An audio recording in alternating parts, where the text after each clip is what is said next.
Okay, thank you all for joining our FDI presentation today. And I may be mistaken, but I believe this is our first panel presentation that the FDI has hosted. So really excited to get all of you together for this. And I couldn't be more excited about this topic, which is engaging students through feedback. And for many of us, providing feedback sometimes feels like this kind of mysterious goal that we must meet each week to support our students. But I don't know about all of you, but sometimes I find myself asking, am I providing enough feedback? Or is my feedback helping my students learn and meet the objectives that they need to meet in my class? Or am I prioritizing the best avenues for feedback to help my students? And today we have an opportunity to hear from some of the best when it comes to engaging students in innovative and meaningful ways. And they have graciously agreed to share their expertise with us today. So first, I will introduce our panelists, and then I'll kind of share a few goals for today's panel.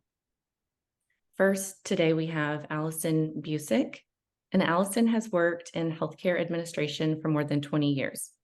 She has earned her MBA from Texas Christian University and is currently pursuing her doctorate in organizational leadership at ACU Online, where she is on the positive leadership track.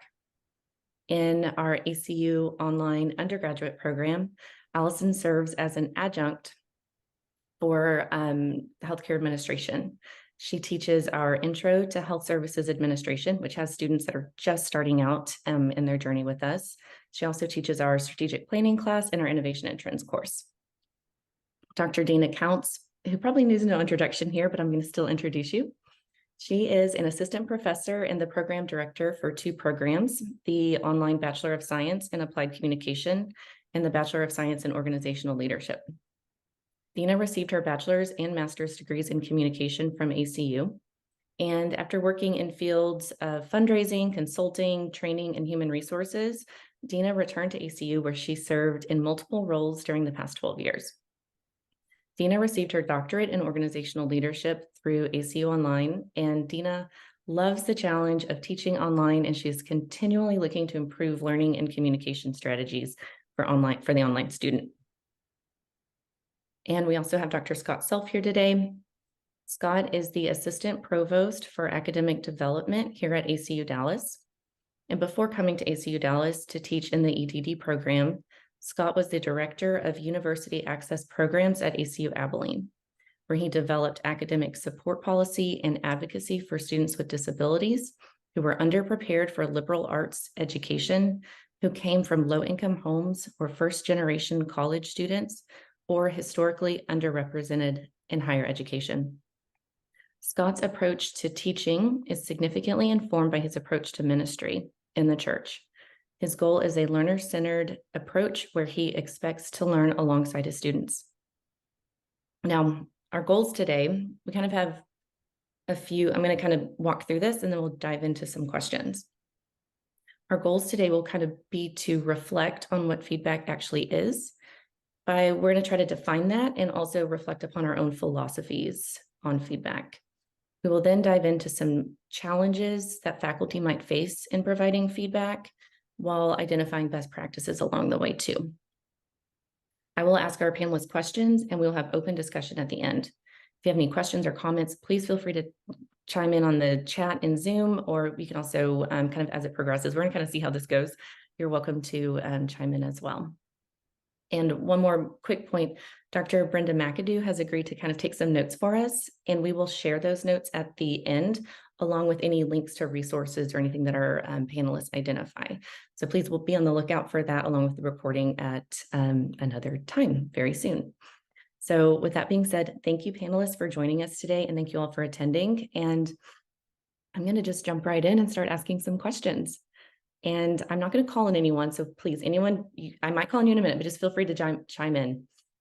My first question is, in your own words, how would you define feedback?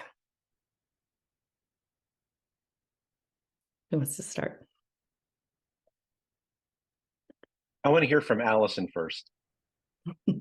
Okay, well, to me, feedback is communication with a student about their work. And when I provide feedback, there are three things that I'm trying to accomplish. And first, I would just really want to acknowledge their work because they put a lot of time and effort into it. So I want them to know that I haven't just read their work carefully. I've heard their voice. And so the way that I acknowledge them is by always trying to leave a really specific comment about maybe something specific they wrote in their paper. But I also think acknowledgement is a great opportunity to highlight some of the students' strengths that they exhibited in the assignment. And the second part of feedback for me is providing guidance, such as, explaining why I had to take off points or pointing out opportunities for future development. But even if the student receives 100 on the assignment, like I still want to provide them with some takeaway for their learning toolbox just to help keep them engaged. And the third part of feedback for me is building connections. When I provide feedback, I always start by addressing the student by their first name and trying to help bridge that connection. And since I teach in the healthcare administration courses, like as an adjunct, I always try to connect with the students by sharing my real world experiences in healthcare administration. Thank you, Allison. Dena or Scott, would you like to share your definition? Well, I'm intimidated going after Allison and Scott, but I'll go ahead and jump in. One of the models that we use in almost every communication course is called the transactional model of communication. And in that, you have a sender and receiver, and there's noise that can come in between. They use a channel to communicate. But in that model, it says that any communication that happens between that sender and receiver is feedback. And I think that because I believe that, even in my online courses, any interaction that I have with a student is feedback. So when Allison was talking, I was like, oh, dang it, she's stealing all my stuff. Yes, I do think, within that feedback, those are all things we need to do.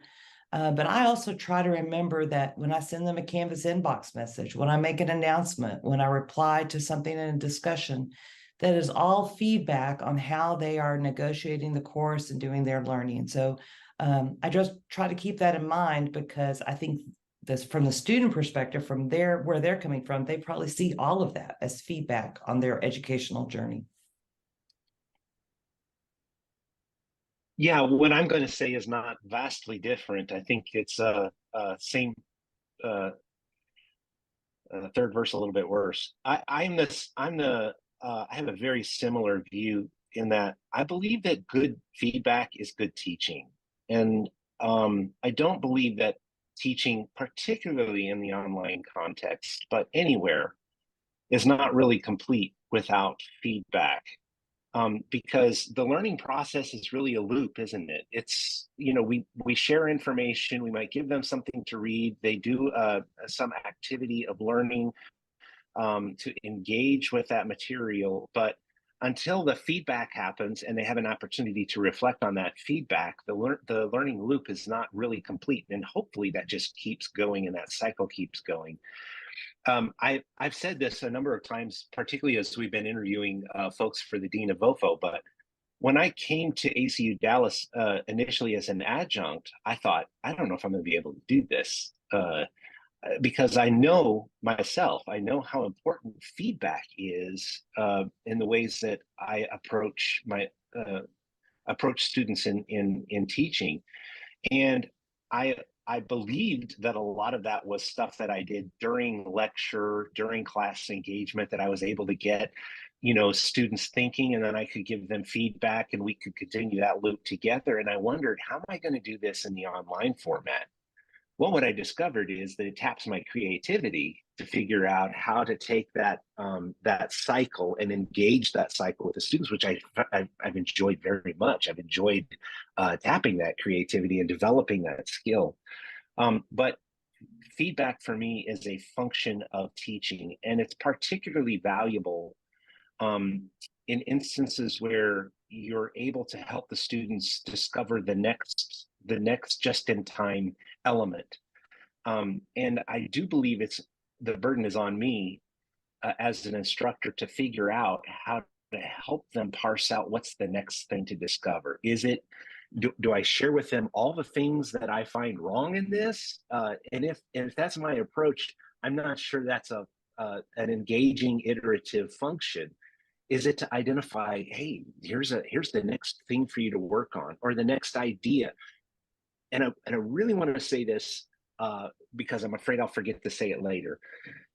I had a professor, some of you heard me mention him before, Dr. Childers, who still teaches in Abilene. When I turned in a paper one time, he responded, wasn't a lot of text anywhere on the paper, except at the very end where he wrote, hey, I learned a lot from your paper. That was important feedback. And you better believe every time I sat down to write another paper, I was trying to get the same kind of feedback, man. I wanted to hear that again.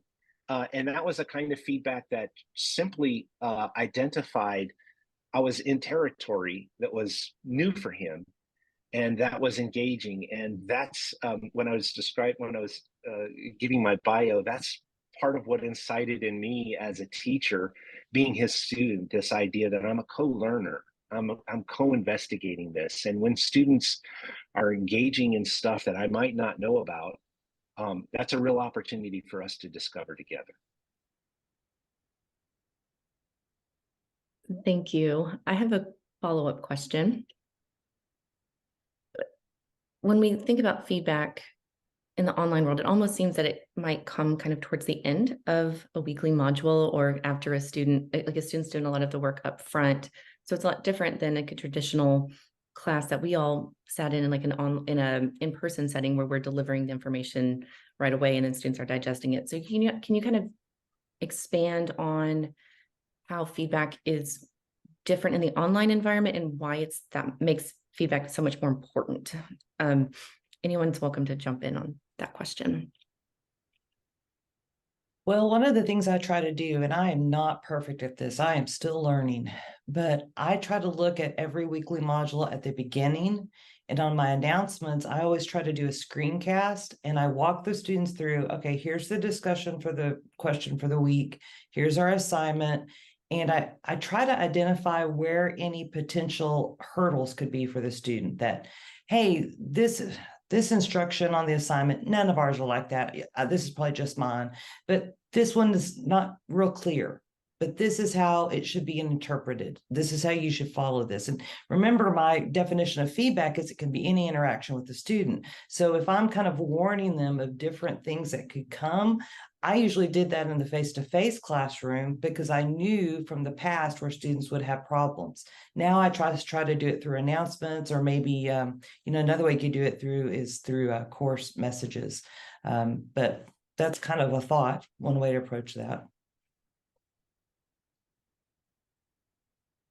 If I say I could do 7, and then you tell me to do 6. I have a dear friend. Some of you will laugh if I say that he's my dear friend because it wouldn't be expected, but LaGard Smith used to teach law at Pepperdine, who uses the Socratic method quite a bit. And so what I learned from LaGard as we worked together on several projects was that he was thinking about in advance what it means to create a context for just-in-time learning by thinking strategically about what questions he was going to ask. And he knew, because he knew his subject and he knew the students and their typical responses to the subject, he knew that sometimes he was holding something as feedback for later. And the reason I bring this up is some of you teach Lead 711. I do this is my favorite example, is in Lead 711, the students, which is a course on theories of leadership.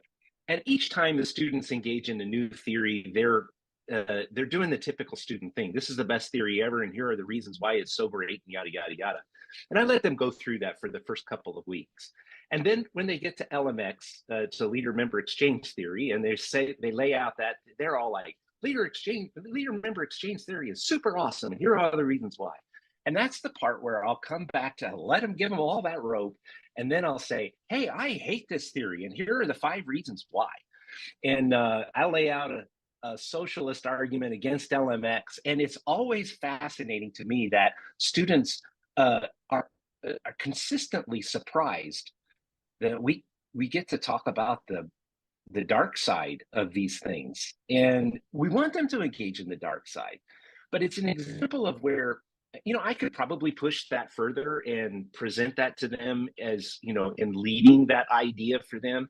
Or if I know that this is the kind of thing I'm going to be getting, why not include that as part of this cycle and plan for a kind of feedback that I know is probably going to be necessary? And I'll tell you this, I've never had an instance yet when I taught 7-Eleven that I didn't need to, that I didn't have an opportunity to whip that out and get the surprise that the students get in that context. So from as you were asking that question, Megan, that's a lot of where I was sometimes I'm holding on to feedback and letting students kind of explore something and figure out when's the right time for them to really enjoy the benefit of that feedback toward learning. I love that example, and thank you for sharing. It kind of reminds me of when I maybe first started teaching online in the discussions, and I almost felt compelled to just throw out all kinds of information about the subject and not asking those probing questions. But it sounds like there's an intention there with our feedback and kind of leading students through that journey of where you're wanting them to go within that week or assignment or assessment or whatever it may be. I'm going to shift gears just slightly, although I think you've all kind of addressed this somewhat, but I think it's important to kind of reflect upon it, and then we'll move on. So this will just take a couple minutes, but I know many of us have developed like our own kind of teaching philosophies. And I think some of you, you've already kind of represented that already with what you've described, but really our teaching philosophy is something that it really is a sense of who we are in the classroom and how our beliefs and values impact the way that we teach. And when we kind of were preparing for this panel, it kind of became clear that we also probably have our own unique philosophies on feedback. And so I'd love for you to share just briefly kind of what is your feedback philosophy? I think it's been addressed a little bit, but I'd love to kind of hear each of your different unique perspectives. Allison, you went first last time. So Dena, you up for it? Oh, okay. Yeah. I believe and would affirm the research that says that students are more successful in the classroom if they have relationship and connection in the classroom. So because of that, I really try to connect with students through feedback. One of the things Allison said that I think is so right on is I use the student's name in my feedback. Tamika, you'd had a great point on this and this and this, right? And then I will try to go through and list things. But so my philosophy on feedback, one, is to connect with the student. Second, I really want them to understand my feedback. And because I know that there are some students who don't read very well. I'm in undergraduate courses and I have students that sometimes, they're busy or they just don't read very well. So I try to do various types of feedback. So I might do audio feedback, I might do video feedback, or I might do written feedback. And if I have a student, because remember, connection is key, if I have a student that really just bombed on the paper, then I'm probably going to make a video because I want them to hear my voice. I want them to hear my concern. I want them to see that I love them, that I think they're great, but we're going to work on this. So I guess my philosophy is feedback is connection, and how I try to do that in various ways. Because this is a ministry for me. This is a ministry. So I'm kind of sneakily in there trying to get to know you, because if the Lord has an opportunity for us to talk about spiritual things, we have that connection there too. So that's kind of encompasses, I guess, my philosophy.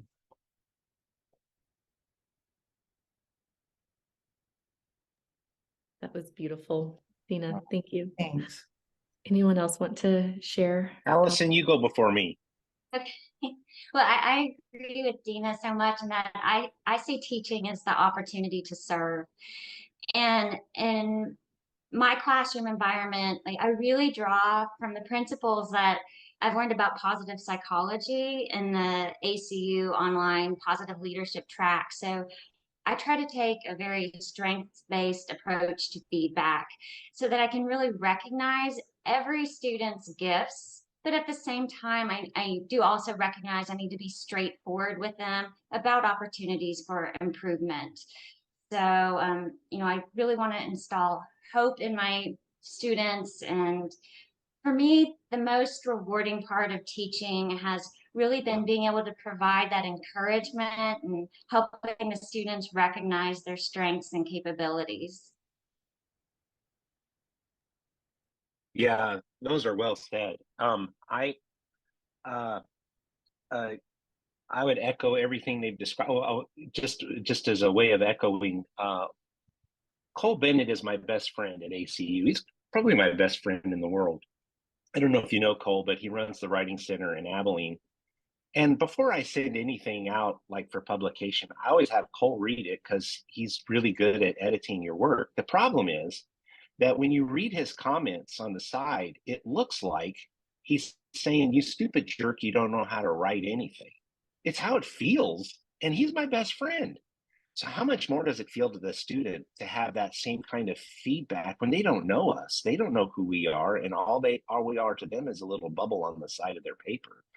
And so video is a real opportunity for me um, to connect. And so I'm with both of you. I think connecting is an imperative. The other thing that I would just add to both of these excellent perspectives is I do think as an instructor, my expertise is really in identifying the one thing that they should be working on. It's really super easy to run through even a doctoral paper and identify all of the problems. And that feels like the job of feedback is to point out all the errors. What if we understood that it's our job to figure out what's the next thing for them to focus on? But maybe I'll let the comma errors go for now. Maybe I'll let this is not quite APA. I mean, I'll point it out, but that's not what I want them to focus on. And so when I do the video, oftentimes what I'm trying to do in the video is point them to the really cool next thing to think about rather than all the stuff. So my comments on the side may say comma error and APA error, and I may have a number of things over there, but the video is my opportunity to say, hey, forget all that stuff for now. I really want you've got a great idea here that I think you could expand from one sentence into 3 paragraphs. And here's why it looks like 3 paragraphs to me. Give them a chance to hear from me what I think the next really thing to focus on is, rather than to try and take the fire hose of all the stuff that I might fire at them and try to integrate all that feedback in at once.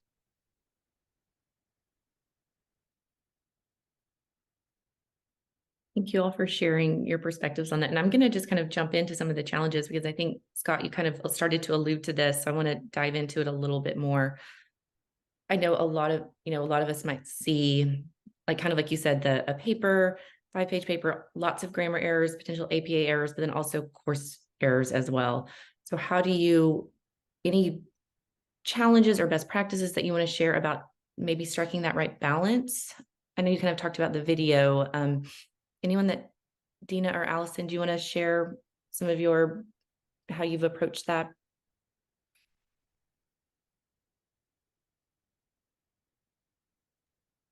Are you wanting us to identify the challenges? Oh, I'm Scott. Sorry, Scott, were you about to say something? Either. I mean, I think we were just kind of going in that direction. So I'd love to just kind of expand on that a little bit more. And I may have left the impression that I like to make lots and lots and lots of comments. I don't. I actually think that even the comments themselves can help the student engage in learning. So if they've got an APA error that's consistently running through the paper, I don't identify it all the places. In fact, I might just point out the first place where there's a comma error and say, hey, this is a comma error and this is why it's a comma error. You've got a few other ones. See if you can find them. right? Because now the student gets to be a part of this instead of the one who just gets an edited paper back. And this is really true with APA.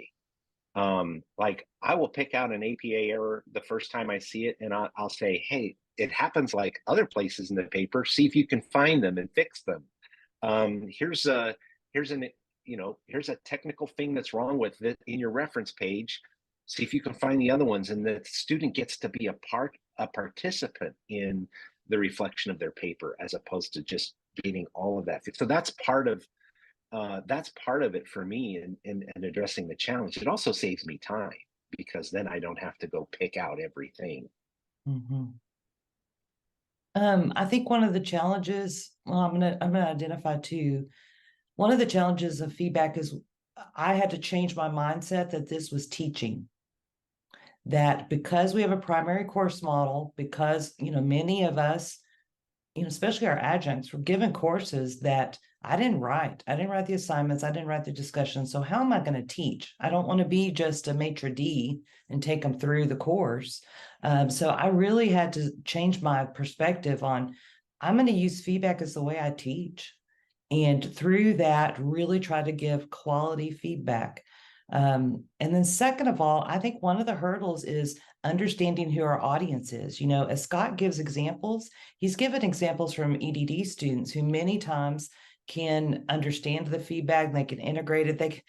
Scott, when you said find all the commas, I'm like, oh, we're playing Where's Waldo with commas. That would be super fun. But I have come to find that my undergrad students are a different demographic and skill set. So what am I doing in my feedback that might give hurdles to my students to understanding the feedback? And it may be my vocabulary usage. It may be how I'm giving the feedback, like just doing written feedback. It may be that they're new to class, new to being online learning. They just even don't know how to find it. So I think also thinking as a teacher of what hurdles are in front of my students and how do I help overcome it and maybe go over that hurdle to their side to bring them over the hurdle together.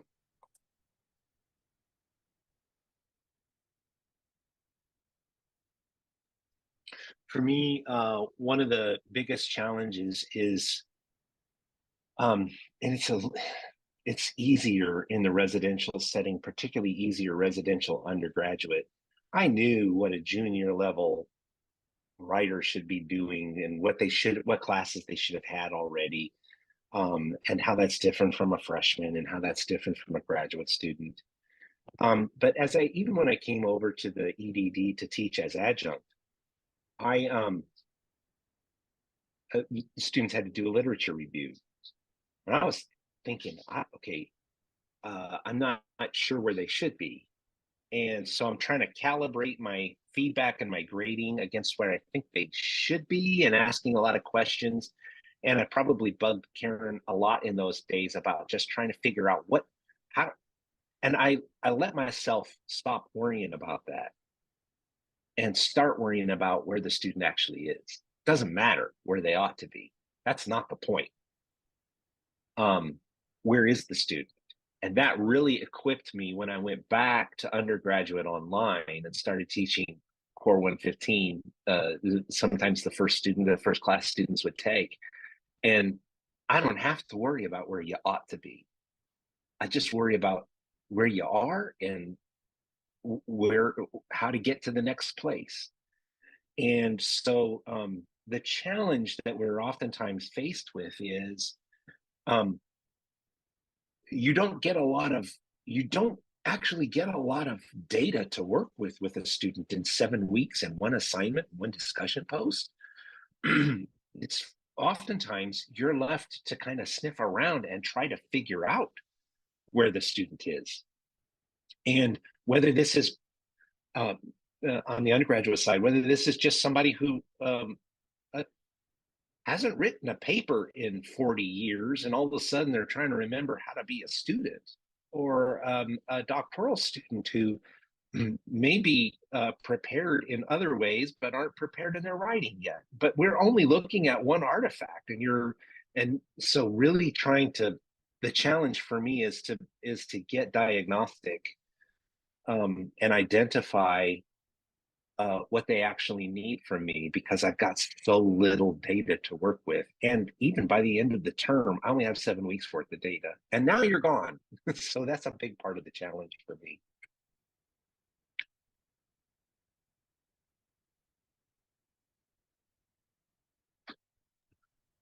I appreciate in all of your answers how you've identified kind of different needs of students and meeting students where they are.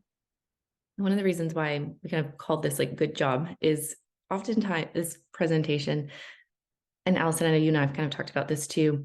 Sometimes it's really easy to identify where students are faltering, but we also have some students that are meeting all the requirements, making great points.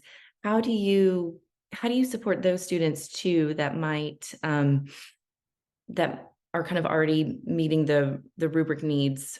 What kind of activities are you doing with those students to kind of push them to that next level?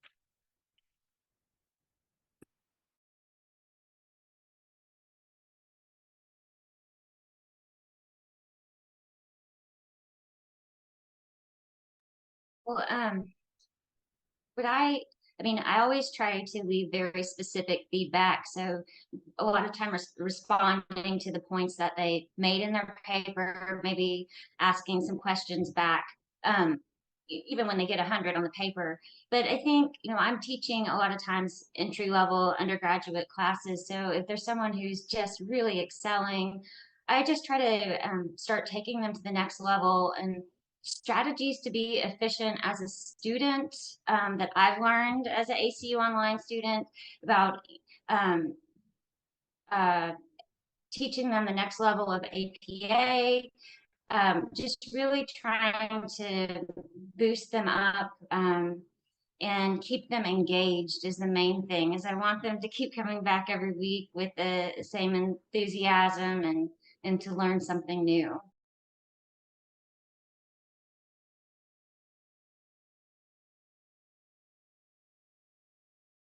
I don't think I've been very good at this. I do kind of default to good job when the student is hitting a home run. It's so much better. I don't know if any of y'all have had this experience, but you're grading some bad papers several in a row and you get to one that's good and you're like, hallelujah, it won't take much work.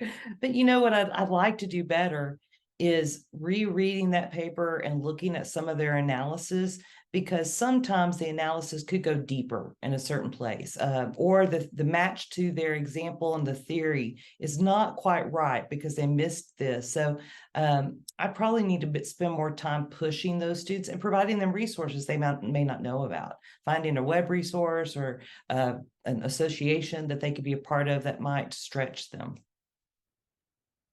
Yeah, it is a struggle. There's two things. One is if I do a video, I have a personal commitment to myself. Everybody gets a video.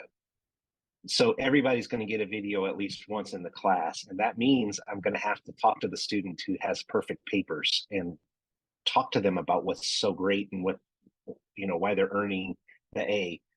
And so that mantra for me, everybody gets a video, helps me focus on doing a 10-minute video for somebody who doesn't need 10 minutes for corrections. The other thing, this is where a little bit of my former life is going to come out, but I think it's necessary here, is the student is their academic experience is bigger than what they do in your class or in your program.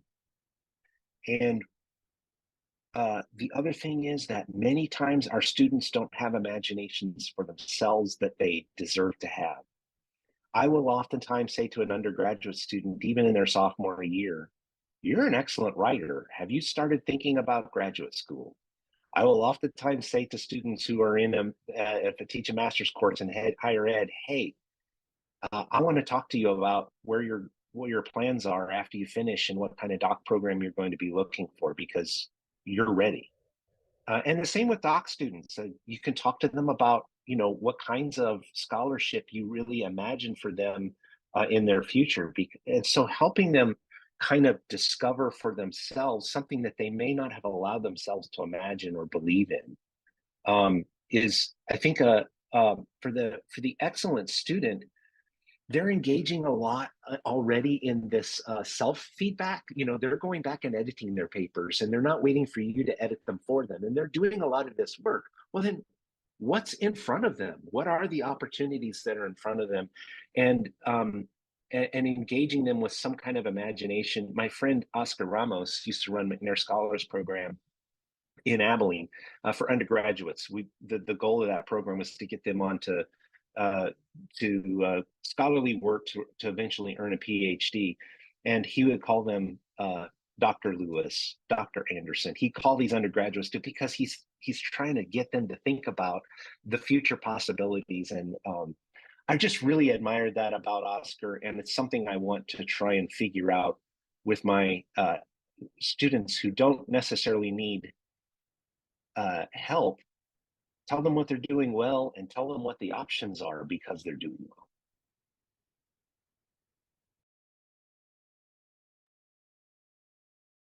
Thank you so much for all of your responses. We're kind of getting close to where we wanted to open it up to our other attendees to ask questions and chime in. So I'm going to ask one more question, and then I want to kind of hear everyone else's perspectives, or feel free to ask questions in the chat. I'm trying to decide which question to ask because I could talk to you all day about this.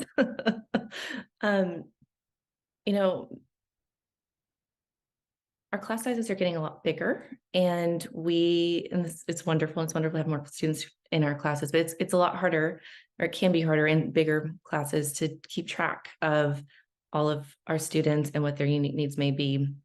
And we might not have as much time to do the level of feedback that we'd want every single week. Can you provide any tips or best practices that you've acquired for efficiency in this practice of feedback as well?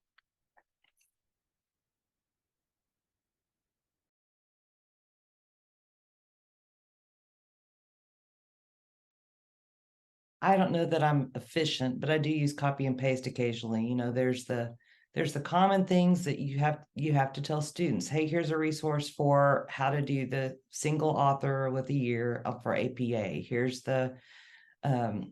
Here's how to correctly do this. And so copy and paste. But I think Scott has a genius way of doing it. I'm going to tag him because he's really got the short. My genius idea came from Karen Maxwell. It's just that I adapted it. So Karen had a document she shared with me when I first came on, her document. Do you remember, Karen, the thing we used to still use it, she has a list of common things and resources and such that she'll copy and paste into the comment that she oftentimes uses. And so I started keeping a track of that myself. And then I realized, well, I'm already using some other software. I use Text Expander because there are a lot of things I don't want to type. And so I've got it's software that just lets you type shortcuts, and then it expands them into however much text you need. So I've got, I'll put it here in the chat, but let's see if it works here in the chat. GCM. Yep, there's a comma error. So I just typed GCM and semicolon GCM, and it put all this there, right? I can have APA links. I can point them to a particular section in the APA manual. I can point them to web resources and links to Grammar Girl and other things like that. So I took Karen's idea of having grading slugs, and then I put them into a Text Expander file, which we will make available to everyone who wants that. I have to pay for Text Expander, but it saves me so much time. It's just something I pay for myself. The other thing when you're talking about efficiencies, the other thing I like to do is I think about the shelf life of a video. If I'm doing something for a particular one student, then I don't put much production time into it. I click record, I talk to them, and I turn it off. But I don't want to do that same video 8 times. If it's going to be that several students in the class need this, I might do a video for the whole class and announcements. And I typically, at the end of the week, I'm going to go ahead and do a video for the class anyway, where I say, hey, I saw these common themes and so wanted to talk to y'all about these common themes.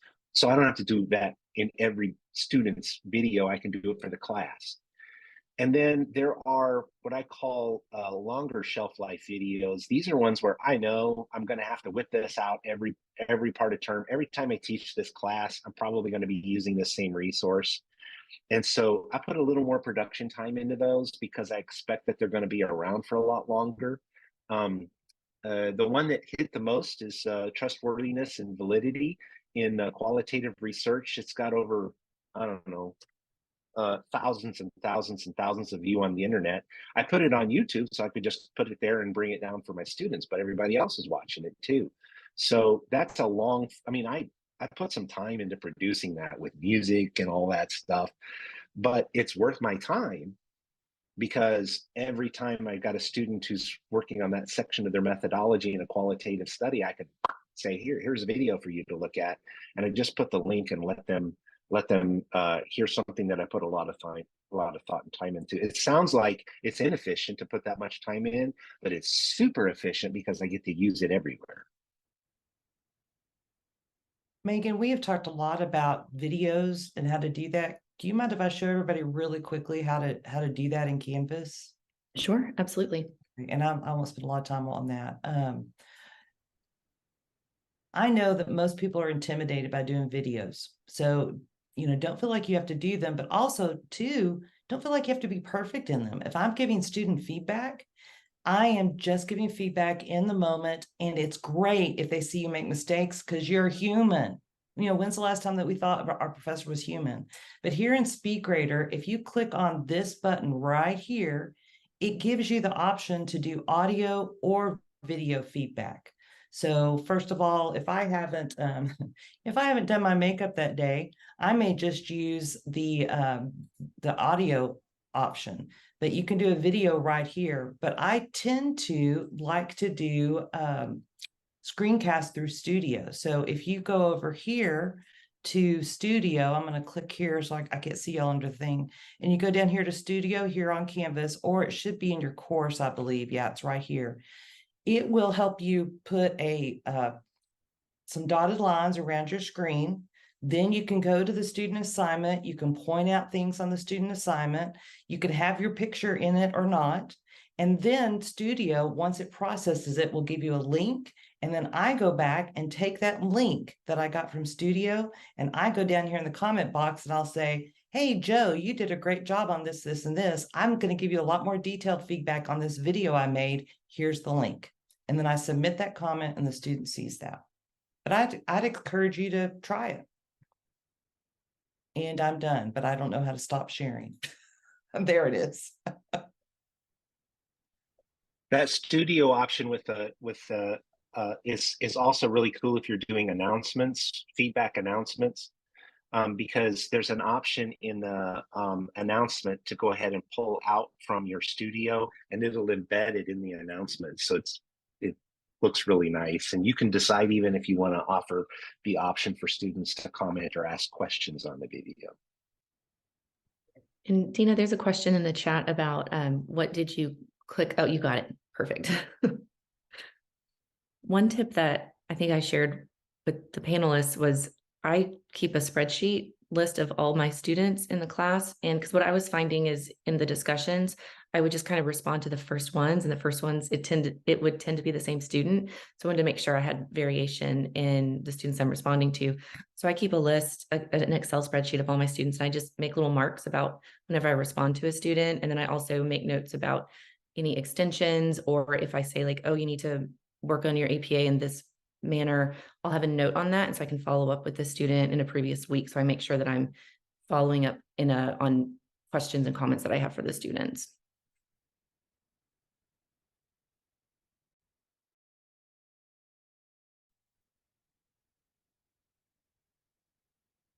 I'd kind of, if it's okay with the panelists, I'd kind of like to open it up to the group to see if they have any tips or best practices that they would like to share, because I know I'm learning a lot just from I know that we all have so much to share. So would anyone else like to either ask a question or share something that they're doing in the classroom that's really making their work much more efficient?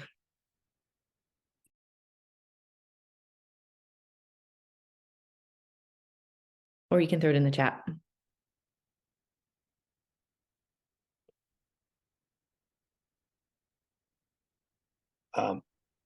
While you're doing that, I do want to say something. Grading is feedback, but feedback is not grading. Grading is a function of feedback, and it's good to do. I mean, students need your grades.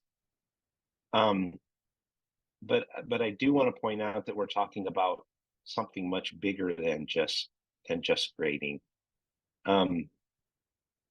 There are times where I feel like a grade is probably the best response, and so I'm not saying that everything all the time gets all the feedback, but grades are a form of feedback, but they're not the same thing as this definition that I think we're expanding.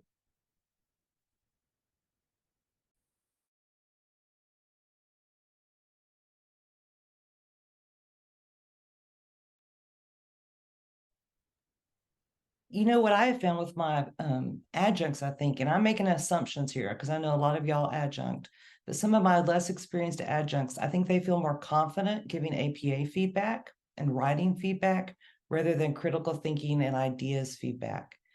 So I'm always trying to push them to that. However, you know, I think we all need to consider that it's easy to default to writing an APA. But rather, if we're there to teach, how can we expand their thinking on an idea? How can we ask those Socratic questions, right? And how can we make their thinking go deeper? And that's hard. And for many of us who come from professional backgrounds, who got no teaching, really, no teaching, that's difficult. But I think we can all push ourselves and practice doing that. One thing too that I was so tickled when Allison joined us on the panel. I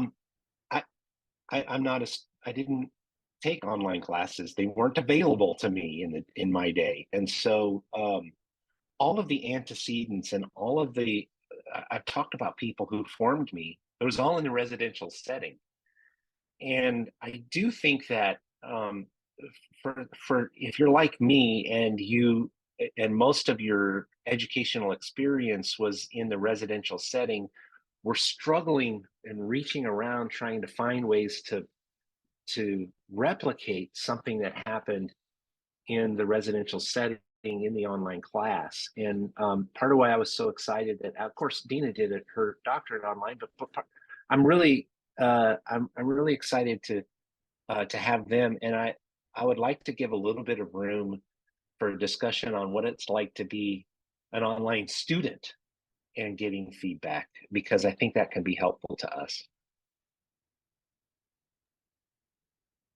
Well, so I'm currently in the prospectus class, so I've been through a lot of the classes now in the doctoral program, and I would say that I think that the ACU online professors do such an amazing job of providing meaningful feedback that I do feel more connection in the online environment than I did in an in-person graduate program that I graduated from, because the professors are just really go above and beyond. I mean, I get phone calls and the video feedback. It's just really, really personalized compared to if you're in a class with 50 other students and you take standardized tests. So, I mean, for me anyway, the personalization that I've received at ACU Online has been just so meaningful, and I want to share that same level of personalization with my students.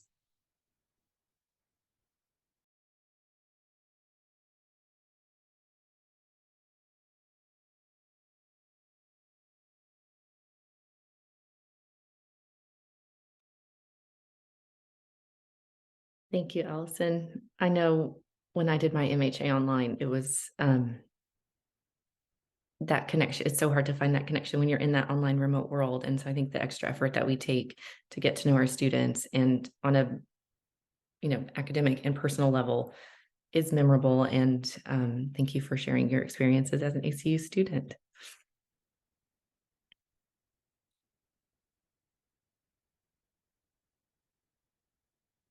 We're getting close to our time.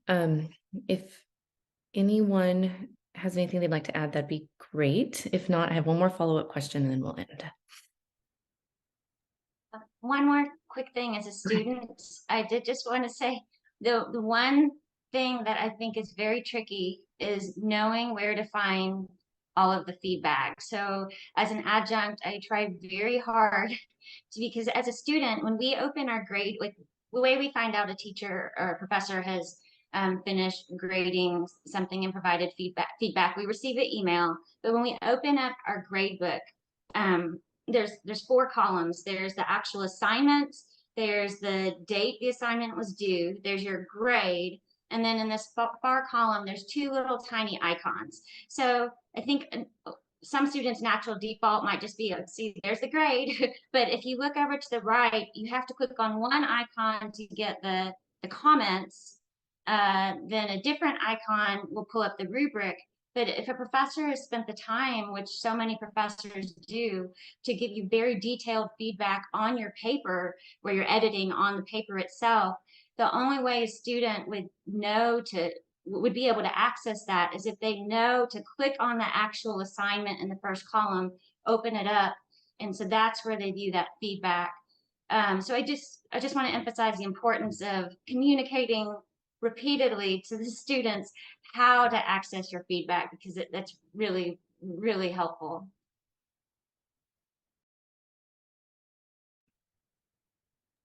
Megan, don't we have a video about the differences between what Canvas shows us as professors and what students see? If we can include that in Brenda's notes, that would be great.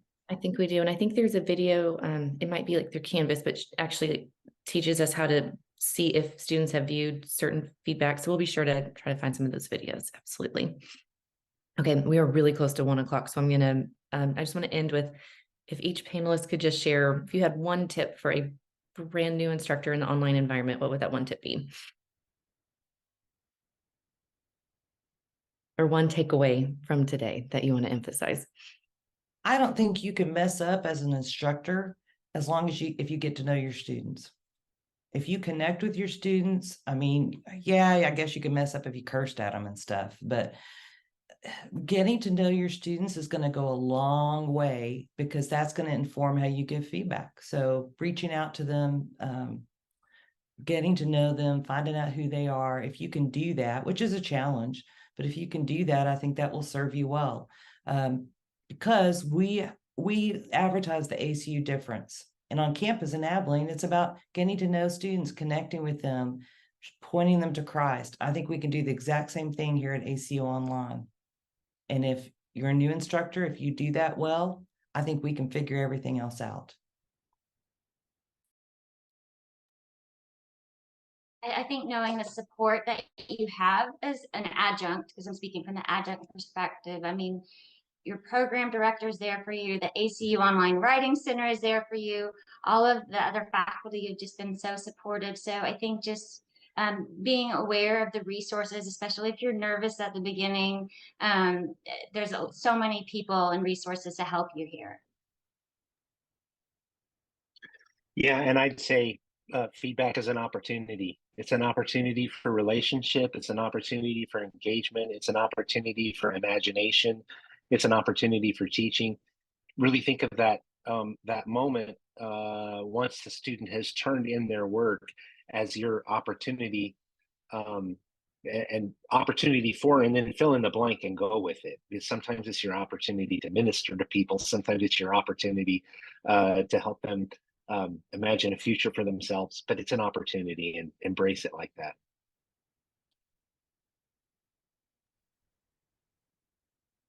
Thank you all for sharing your perspectives. And I don't know about you all, but I'm really motivated for Fall 1 and for our new students that have joined us. Dr. Glenn, did you want to say something? I can see that you unmuted. No, I just want to thank everyone. Oops, I'm sorry. I just want to thank everyone for their comments today. I think this is really important for us to remember that we don't have the face-to-face opportunities as a regular classroom, but being able to create that sense of belonging through feedback will help to build a culture of community within our group. So thank you so much for all that you do and all that you are creating in your learning environments. I appreciate it greatly. And thank you to Macon for bringing this together. This was your idea and you really spearheaded this. So thank you, Macon. Well, I selfishly just wanted to learn from you all. So thank you. Have a blessed day, everyone.